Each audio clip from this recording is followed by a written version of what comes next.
Well, it's good to be back for another devotion. I'm sure you all really miss me. I miss you too, but have no fear. I'll be back this summer for some more devotions, and I'm going to start off my first devotion this year with a simple question. Are you salty? Now, I'm not asking about the sodium content in your body, and I'm not referring to the amount of McDonald's French fries that you've been taking in recently, but more so in our modern culture, we often, especially in my generation, we use the term salty to mean more than just something than salt flavoring. Often you'll hear the term used in the context of something like this. He's still salty that the Raptors lost in the first round. Or maybe I could say, I'm still salty that Craig beats me in chess, which I am, by the way. But Google tells me that the word salty, when used in this informal capacity, such as what I've been referring to, it means to be angry or resentful, especially in response to defeat or disappointment. And that's a little bit closer to what I'm talking about here today. I'm looking at the biblical sense of the word salty. Now, you might initially think that I'm going to hit you with, be the salt and light of this world. You know, you have to add flavor to the world. You've got to be different, add some salt to the blandness in our culture. But no. Well, that would be great, and it is a correct application of the term. We're actually going to be looking at the book of James, chapter 3. And we'll start in verse 6, and this whole passage is phenomenal. So if you have the time to read this, I highly suggest that you do. But James 3 and 6 says, "And the tongue is a fire, a world of iniquity. The tongue is so set among our members that it defiles the whole body, and sets on fire the course of nature, and it is set on fire by hell. For every kind of beast and bird and reptile and creature of the sea is tamed and has been tamed by mankind. But no man can tame the tongue. It is an unruly evil, full of deadly poison. With it we bless our God and Father, and with it we curse men, who have been made in the similitude of God. Out of the same mouth proceed blessing and cursing. My brethren, these things ought not to be so. Does a spring send forth fresh water and bitter from the same opening? Can a fig tree, my brethren, bear olives, or a grapevine bear figs? Thus no spring yields both salt water and fresh." So in this passage, we're looking at the tongue, this strange muscular structure that shapes the sounds that we make into language for communication with others. And those forms of communication can be both good and bad. The tongue is unique among the members of the body in that it has a certain level of power that no other member of the body holds. While physically unassuming, the tongue is very powerful in a different capacity. If I get into a fight, I'm not going to incapacitate my opponent using my tongue. I'm not going to throw jabs with my tongue.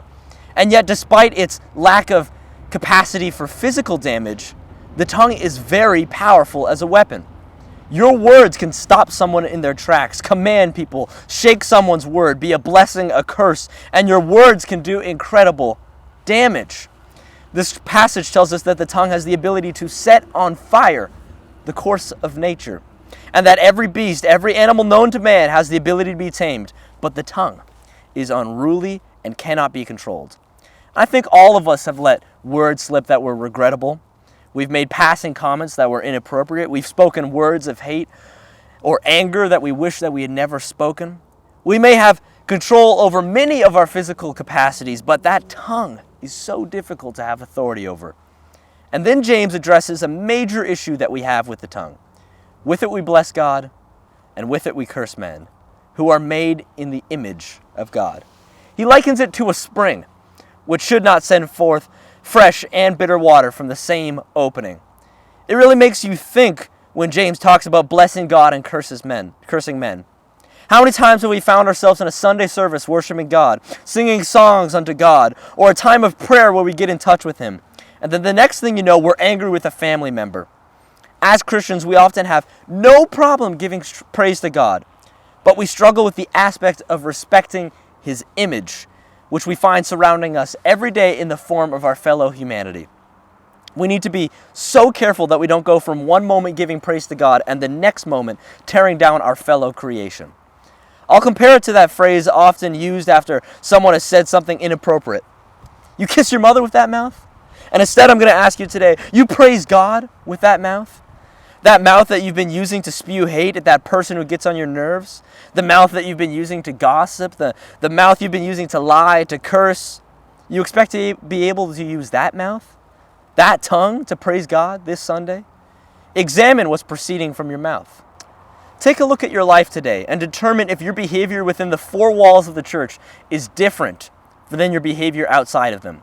Are you a spring sending forth fresh and bitter water?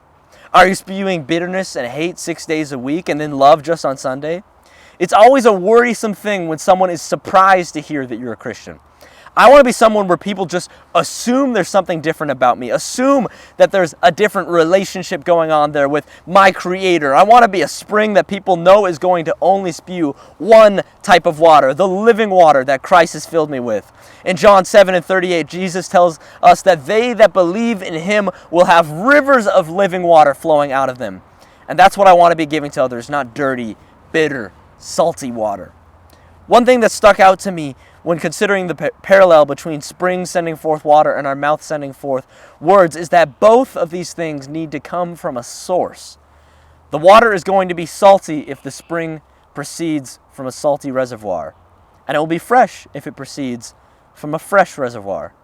We need to be careful and aware of what we are filling our reservoirs with. Matthew 6:22 says, "The lamp of the body is the eye. If therefore your eye is good, your whole body will be full of light. But if your eye is bad, your whole body will be full of darkness. If therefore the light that is in you is darkness, how great is that darkness?"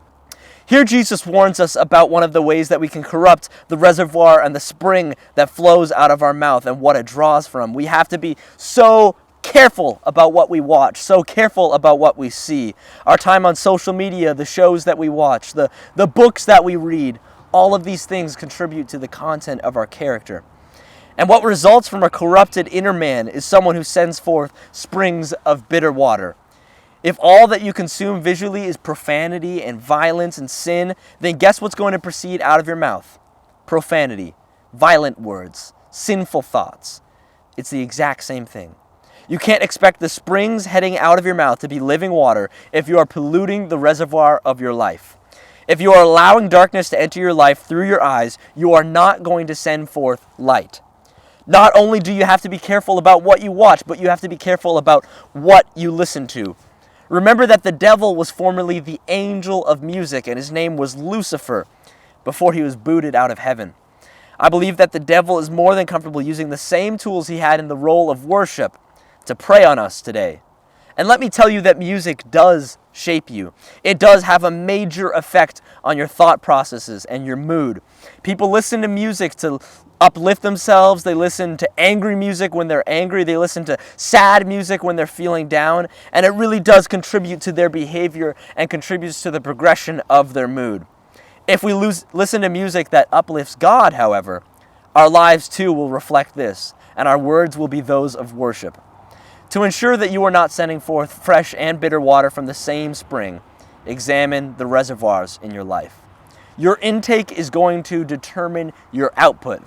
James asks, can a fig tree produce olives or a grapevine figs? And of course the answer is no, because what we plant in our lives will determine the fruit of our lives.